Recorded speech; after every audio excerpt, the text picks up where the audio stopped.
Good evening, Frances Bell with ABC News. The bodies of 3 Australian soldiers killed in Afghanistan a week ago have arrived home to Queensland. The men's families and comrades had taken part in a repatriation service at Amberley Air Base west of Brisbane. The trio were killed when a rogue Afghan national soldier fired on a parade at a base in Kandahar province. The plane touched down for a homecoming the soldiers' families had dreaded. Their caskets were draped in the Australian flag, recognising their sacrifice. 26-year-old Captain Bryce Duffy, 22-year-old Corporal Ashley Burt and 29-year-old Lance Corporal Luke Gavin died serving in the mentoring task force in southern Afghanistan.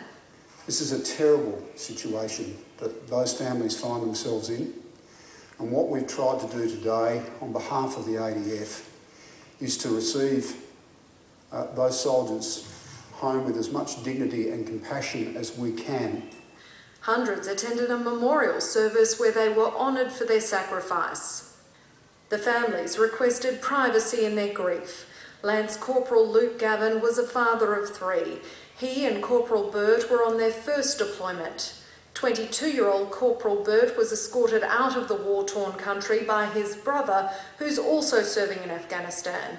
Captain Duffy was on his second tour. But now we've just got to keep the faith, stay focused on the mission, train the ANA, leave a credible security in Afghanistan for that nation's future.